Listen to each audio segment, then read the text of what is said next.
נעמה נולדה לפני 9,408 ימים, בדוק אתם יכולים לספור, במזל בתולה. שלומי לעומת זאת נולד לפני 11,780 ימים, ועם מזל פחות טוב מזה. שני הילדים העבירו את זמנם בשלווה יחסית, כאשר נעמה, ילדה טובה ושקטה, עוזרת בבית ושוטפת את הספה, ושלומי, ילד שובב שעוזר להורים לצבוע את הבית בצבעי גואש. נעמה העבירה את זמנה בלימודים ובקייפת, מחנה קיץ, ושלומי בריצות בין קטיושות ושבירת איברים לאחיו, לא בכוונה. חוש האופנה של שניהם הלך והתפתח, כאשר שניהם מטפחים לעצמם סגנון ייחודי ועצמאי. כאשר הגיע הזמן יצאו לראות עולם, אבל שלומי למה לעשות לאמא התקף לב כשחוזרים? החיים עברו בשקט, כאשר שלומי מצלם כל דבר שזז, ולפעמים גם דברים שלו, ונעמה לומדת, ישנה, ובעיקר מאמינה לכל דבר.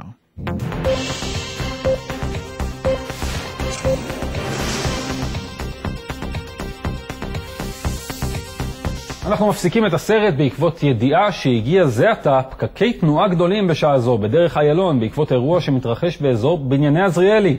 נעבור לזירה בשידור חי. טוב, אני רק רוצה להגיד לך שאת אישה מדהימה. אני שמח שפגשתי אותך, אני שמח שכל האירוע הזה שקורה פה עכשיו קורה. אלוהים ישמור. זה קרב שלי נופל. מה זה אומר? ברור. נעמה, תנסי לי. במערכת התקבלה התגובה הבאה.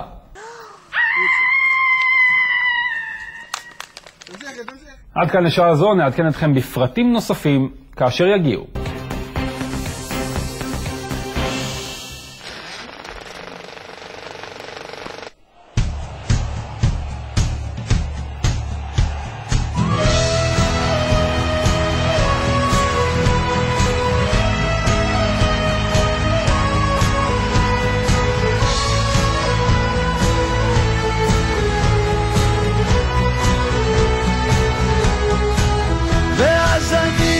לחדר ושואל האם כולם פה, כלומר בסדר כולם עוד חיים, ואת שרה עם גיטרה געגועים לים, כי הביקוש לערבה לא מסתיים אף פעם.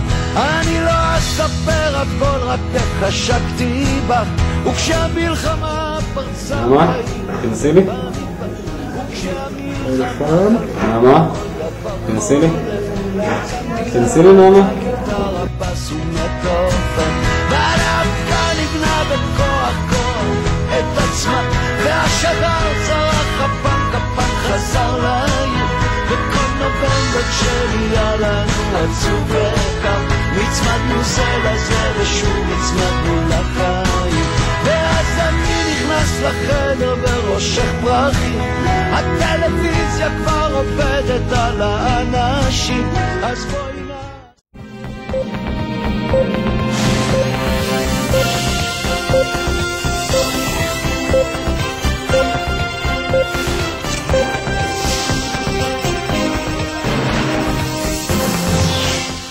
שלום לכם, ערב טוב. מי שעבר בשבוע שעבר באזור עזריאלי ראה את המחזה המוזר הזה.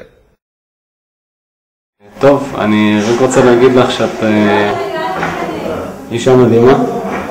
נעמה, תנסי לי. מצאנו את בני הזוג הנרגשים, הנה שלום נעמה, שלום שלומי.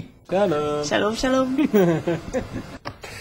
שלומי, מהלך רציני, אתה בחור שלוקח סיכונים. זה הדבר הכי רציני שעשיתי בחיים שלי. בכל זאת, אף אחד לא האמין שאני אעשה את הצעד הזה מתישהו, אבל הצעד הזה הגיע. נעמה, מה זה המקום הזה? איפה את נמצאת בדיוק? רגע, אני נמצאת בחדר טכנאים של חדשות ערוץ 2. כאן אנחנו יכולים לראות כמובן את כל הדסק ואת כל השידורים, ואת... שלום, את שלומי. איך בדיוק הייתה ההצעה? ההצעה הייתה מאוד מאוד מאוד מרגשת. אני אחר כך כל היום לא יכולתי לדבר, הייתי בשוק כזה. הצעה מדהימה, פשוט מדהימה. הלכנו, עשינו יום טיול כזה, ובאיזשהו שלב הוא לקח אותי לצימר שכבר תכנן מראש, הוא ואחותו כבר הלכו לעשות סיבוב לוקיישן, לבחור את הצימר, ובתוך הצימר היה כתוב על המיטה בעלים יבשים, עתי נשאי לי, ואז הוא הציע נישואים והוציא את הטבעת, והיה מדהים, היה מאוד מרגש. ספרו לי קצת, איך הכרתם? הייתי יפה. איך הכרנו? הכרנו בהפקה. אני הייתי עוזרת הפקה והוא היה עוזר צלם. זהו, כל ההפקה התנהלה בצורה מאוד, מאוד חיובית, מאוד כיפית, האווירה הייתה מאוד נעימה. אני בטוח שהשאלה הבאת מי עשה את הצעד הראשון, אני אגיד שאני והיא תגיד שהיא. זו שאלה קשה, כי שלומי טוען שאני התחלתי איתו, אבל אין לנו תשובה לגבי זה, פשוט אין לנו תשובה לגבי זה, זה פשוט קרה. פשוט קרה. אני לא התחלתי איתו, בכל אופן אני מכחישה, אבל הוא טוען שהוא לא התחיל איתי, אז פשוט קרה. פשוט קרה, ועכשיו אנחנו ביחד. מה אתה מתערב? תמשיכי נעמה, איך החיים עם שלומי? אז אני עדיין שואלת את עצמי, סבבה לגמרי. כיף, אני נהנית מכל רגע.